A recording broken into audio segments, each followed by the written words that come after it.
नमस्कार, TPV special में आपका स्वागत है। मैं हूं रौनक संतोष पारिक। आज हमारे साथ मौजूद हैं विधायक बाबूलाल नागर जी। इनसे हम बात करेंगे कि आखिर सरकार ने जो बजट पेश किया है वो किस तरीके से पेश किया गया है, क्या वो सही है, उनकी विधानसभा क्षेत्र के अंदर उनकी जो मांग है क्या वो पूरी हो पाई है। देखिए, राजस्थान में प्रदेश के मुख्यमंत्री ने जो इस बार बजट पेश किया है, पूरी तरह से राजस्थान का सर्वग्राही विकास करने वाला बजट है। गरीब को गणेश मानकर आम आदमी के लिए लोक कल्याणकारी बजट है। ये पहला ऐसा बजट है। वैसे तो प्रदेश के मुख्यमंत्री जी ने जब भी बजट प्रस्तुत किए ऐतिहासिक आयाम स्थापित किए, लेकिन बजट में राजस्थान में 200 विधानसभाएं, 200 की 200 विधानसभा को टच करना, ये बजट पेशकर्ता के सामने बहुत बड़ी चुनौती है। लेकिन मेरा ये सोच है और आंकलन है, ये इस बार बजट इस तरह का है कि प्रदेश की एक भी विधानसभा को अछूता नहीं छोड़ा गया है। पूरे राजस्थान के 200 की 200 विधानसभा को इस बजट में कुछ न कुछ मिला है और ये ऐतिहासिक बजट है। सर, बात की जाए इस बार का बजट आज तक का सबसे लंबा बजट भी रहा है, प्लस अब किसानों को लेकर भी जो बजट है, मुख्यमंत्री जी ने कहा है कि आने वाला जो समय होगा उसमें किसानों को लेकर के अलग से बजट भी प्रस्तुत किया जाएगा। तो किस तरह की रणनीति है, उस पर काम चल रहा है इसको लेकर के?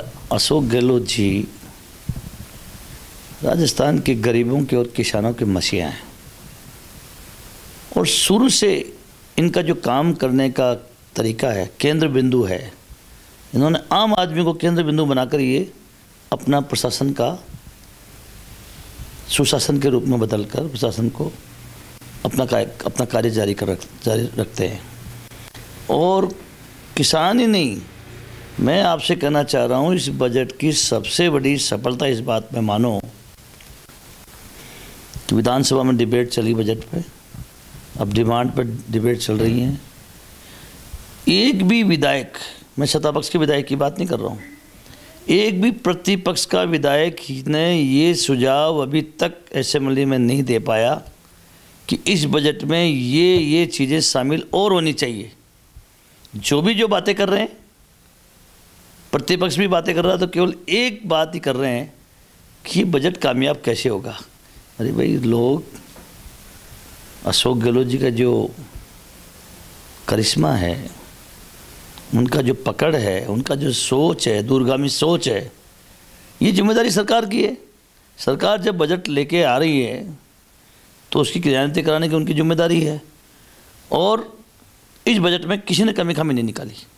हर में यही कहा कि हमें संशय लगता है कि ये जो आपने लिए हैं ये पूरे नहीं हो पाएंगे।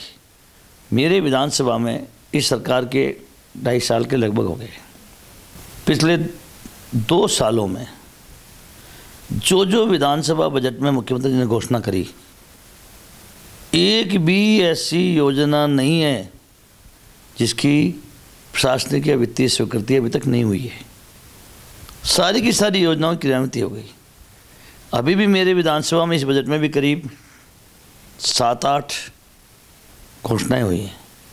मेरा दावा है कि सारी की सारी पूरी होंगी और राजस्थान के सब लोगों की पूरी होगी, क्योंकि कोई भी चीज़ है, ये दृढ़ इच्छा शक्ति पर निर्भर करता है। इच्छा शक्ति पर निर्भर करता है। प्रदेश के मुख्यमंत्री की दृढ़ इच्छा शक्ति है।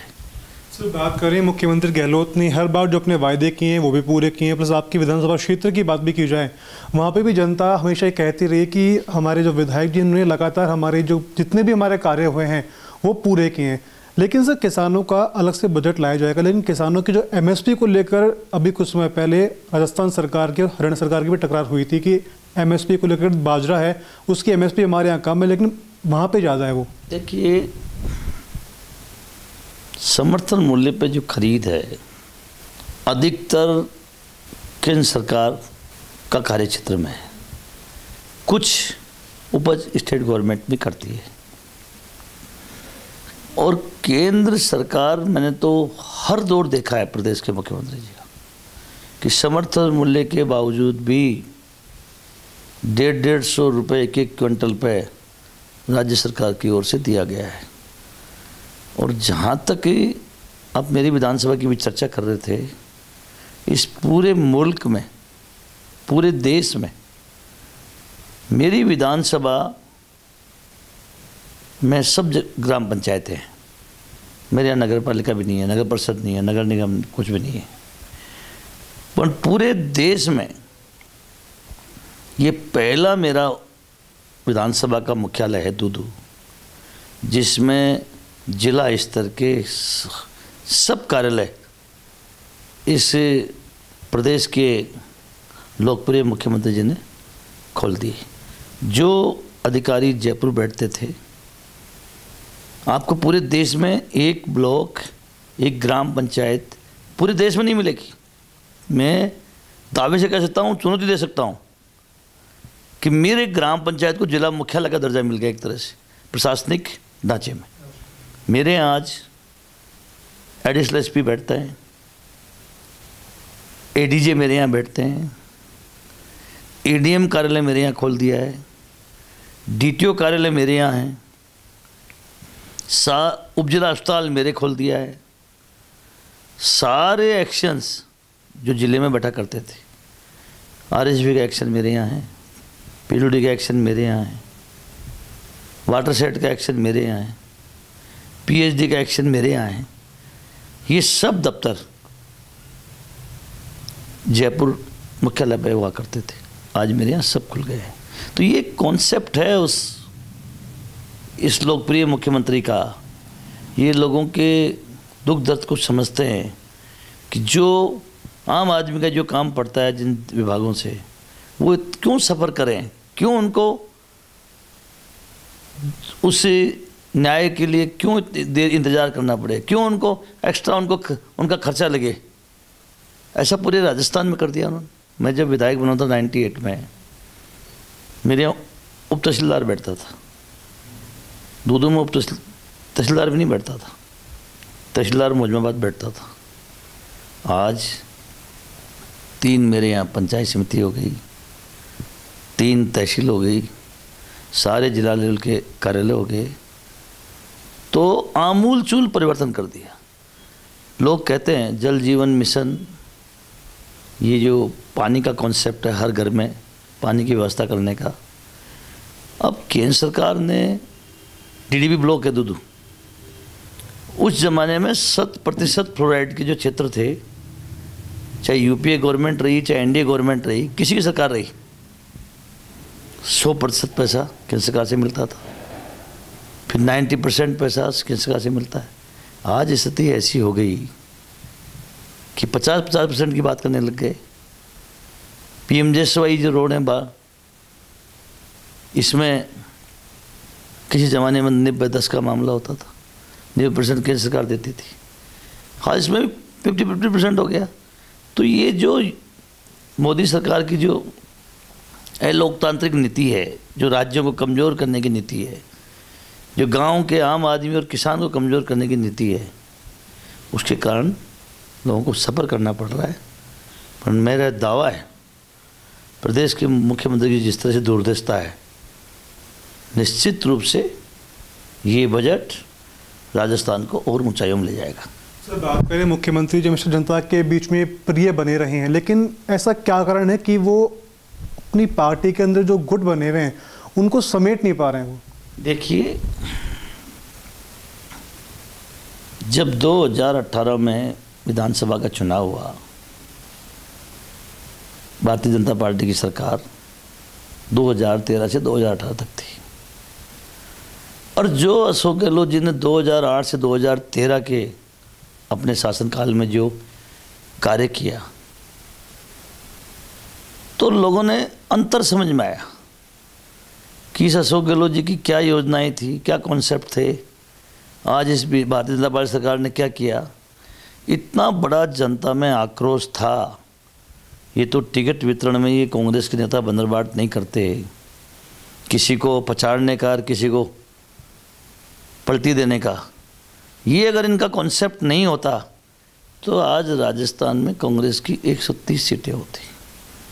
और जहाँ तक अशोक गहलोत की बात है, आप जिस तरह से आज दौर आया है मुल्क में, चाहे नरेंद्र मोदी जी, अमित शाह जी, आज लोकतंत्र का अर्थ ही बदल गया है। ये मुल्क में पहली बार आपको ऐसा देखने को मिल रहा होगा कि जो स्पष्ट बहुमत से सरकारें बनती हैं और ये इनके प्रकार उन सरकारों को गिराया दिया जाता है, फिर सरकारें बनाने का काम किया जाता है। लेकिन ये प्रदेश के मुख्यमंत्री अशोक गहलोत हैं जिन्होंने लाख तिगड़म करने के बाद भी किसी सरकार के 18, 19 लोग चले जाएं, एक महीने तक सरकार को छोड़ के चले जाएं, बैठ जाएं, लगातार अपोजिशन के संपर्क में रहे, अपोजिशन नेताओं के संपर्क रहे, फिर इस कांग्रेस की सरकार का बाल भी बाका नहीं हुआ। इसलिए ये कहने की बात केवल कहने के लिए बोली जा सकती है।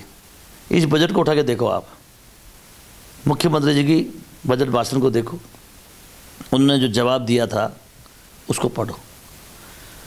जिन विधायकों की बात आ रही है कि कुछ विधायक नाराज़ थे या चले गए थे, उनके विधानसभा क्षेत्रों में इतने कार्य हुए हैं कि आज़ादी के 70 साल बाद जितने कार्य टोटल जोड़ लेना, जितने कार्य नहीं हुए उतने 2-2.5 साल में कार्य, 2 साल में कार्य हुए। अब केवल देखिए, मुख्यमंत्री का पद तो एक ही रहेगा। अब मुख्यमंत्री के बढ़ तो सकता नहीं है, लोकतंत्र में ये व्यवस्था नहीं है, कॉन्स्टिट्यूशन में व्यवस्था नहीं है कि साल 2-2 साल 3-3 साल का मुख्यमंत्री कर लो। इसलिए ये केवल पद का खेल है। अदरवाइज जितनी सुनवाई इस राज्य में, अशोक गहलोत के राज्य में, आम आदमी में जो एतबार पैदा हुआ है, आत्मबल हुआ है, ये देखने को नहीं मिलता दूसरे राज्यों में, दूसरे राज्य में भी नहीं मिलता है। अब आम आदमी को ये कॉन्फिडेंस है कि हमारे पास कोई नेता है राजस्थान में, अगर कोई दुख तकलीफ होगा तो हम उसके जाकर बोलेंगे, हमारी बात को सुनेंगे और हमारे साथ न्याय होगा। ये एतबार इस प्रदेश के मुख्यमंत्री अशोक गहलोत जी ने ये प्राप्त किया है। ये हमारे साथ दो विधायक बाबूलाल लाकर ने बताया कि लगातार प्रदेश में जो बजट पास हुआ है वो जनता के कल्याण के लिए हुआ है। मुख्यमंत्री अशोक गहलोत हमेशा से जनता के प्रिय बने रहे हैं। वीडियो जर्नलिस्ट भूपेंद्र कसाना के साथ प्रणत पारिक, टीपीवी न्यूज़ जयपुर।